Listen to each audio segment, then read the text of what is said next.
Nancy Pelosi says it is un-American for a town hall meeting to actually have people from the town in the hall.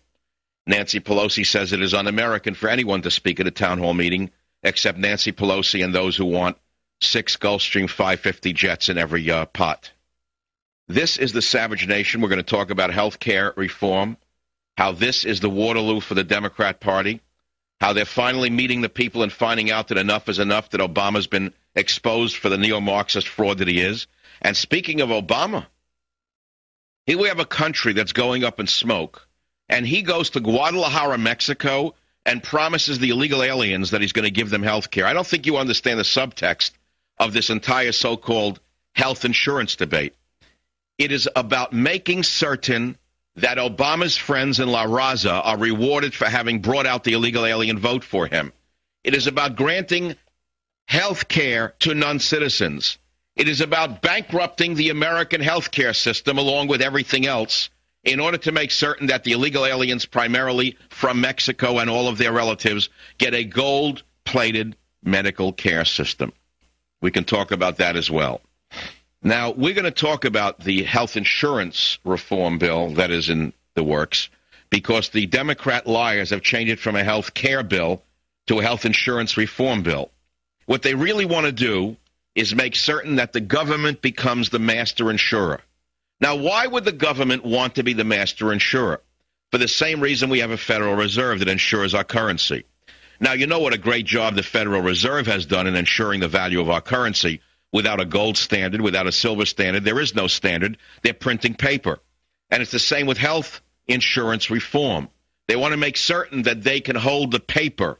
And think of the billions of dollars that are going to be made by Pelosi's friends who are suddenly going to pop up to provide the insurance for the government. Think about the underwriting that Wall Street is going to get out of this. Think about all of the collateral fortunes that are going to be made from these health insurance reform bills that are circulating right now.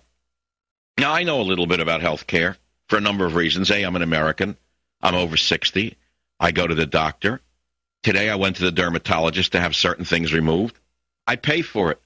I pay for my own health care plan. When I was young and I didn't have any money, I had to pay for my own health care, my children's health care.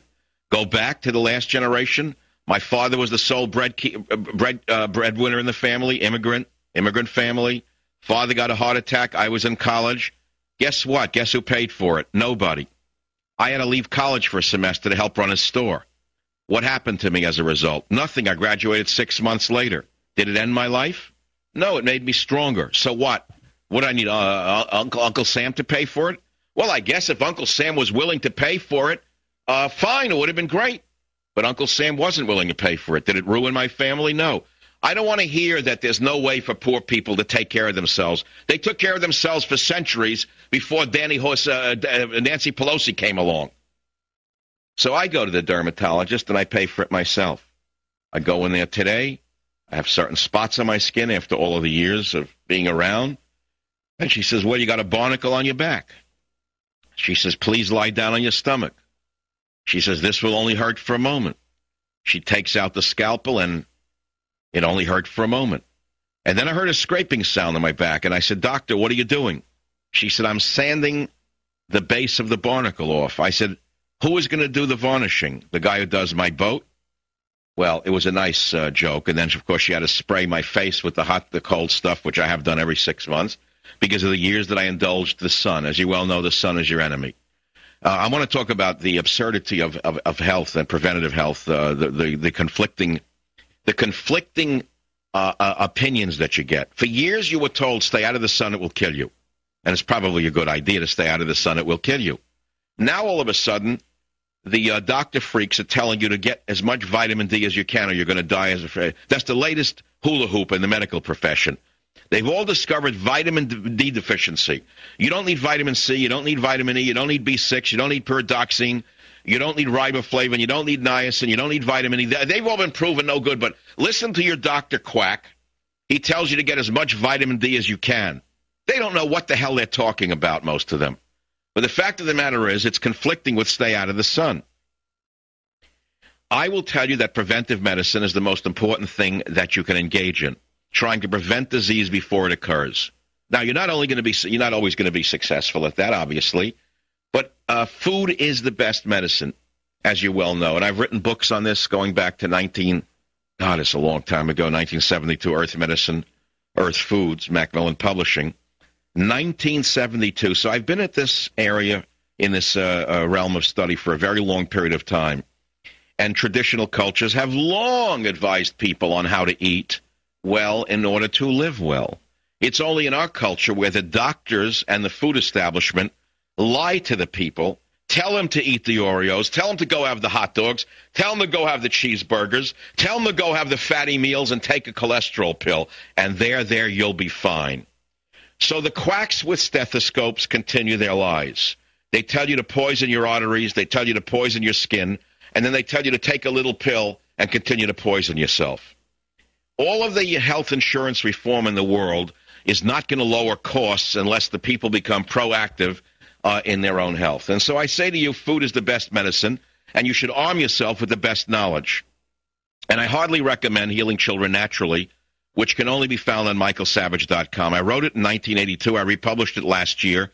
It's still the best book ever written on diet and nutrition for children and prospective parents. Speaking about food being the best medicine, I'm also a man who loves eating and food. And last night, I got to tell you, I had the best eggplant in the world at my friend Lorenzo's North Beach restaurant. Now, this is not so much a plug as it is to tell you that when you go in there next time, you say to him, I want the Savage eggplant. Now, what is the Savage eggplant? Why? It's not even on the menu. It should be, Lorenzo, but okay, I won't even charge you for it. Let me explain why I'm mentioning the Savage eggplant. I love eggplant. Years ago, I read that the black skin of the eggplant is extremely protective against various skin conditions, including early stages of skin cancer. Now, of course, the studies are not pronouncedly advanced to the extent that you could say this definitively to be true. But there is evidence to suggest that some of these folkloric claims have validity. And I tend to believe that many folkloric claims do have great validity in the sense that when I was an anthropology graduate student a long time ago, I learned that the reason folk remedies continue to persist down through the ages is because they work. And I learned also that folk tales persist from generation to generation because there is some truth in them. And the folk tales that have no truth disappear in time. And so, therefore, I eat a lot of eggplant. But I'll tell you something. You try to get eggplant cooked properly, it's almost impossible. It's a very difficult dish to cook properly. I get it, for example, my Savage eggplant is cooked perfectly. It has no cheese on it, and it's covered in a pomodoro sauce. It's unbelievable. It's perfect. And the reason I eat it without cheese is because I'm on a no-dairy diet. And I'm going to talk about that for a minute. Why am I on a no-dairy diet? Because I found, although I had incredibly great health, thus far, to this stage of my life, I've had no surgery. I'm on no medication. Would you believe it? Most people my age are on 7 medications, and they want Uncle Schmuck to pay for every medication. And, of course, the doctor is very happy to prescribe another medication for you. You could say I've been very lucky. I have been lucky. Tomorrow I could be unlucky. I know how the world works. But the fact of the matter is I've also watched everything I've put in my mouth for 30 years. I've taken mega doses of vitamin C, vitamin E, B vitamins, and various doses of garlic and wine and vodka and beer. And all of them have worked superbly, as have my daily bicycle rides, which Dr. Kellogg highly recommended for your balance, if not for anything else. We'll talk about how much you need to exercise in a moment. But again, I want to go back to the overall statement that I'm making about why I am on a non-dairy diet. About 6 months ago, about a year ago, I started to get severe pains in my feet, not in my legs, but in the ball of my foot where I was limping. And my left hand, I couldn't close it. And I said, this is absurd. I shouldn't have arthritis. I'm in good health. Well, I again went back to my own writings of 30 years ago, and I said, Doctor, practice what you preach. Dr. Savage, practice what you preach. Don't you remember writing 30 years ago that the literature was filled with evidence that certain people cannot tolerate dairy because they do not have sufficient quantities of lactase to break down the lactose found in milk products? And that some people get relief from arthritis by eliminating all dairy. That means hard cheeses, that means milk, that means ice cream, etc. Well, guess what happened? I gave up all dairy, and I mean butter. I mean small amounts of milk and coffee.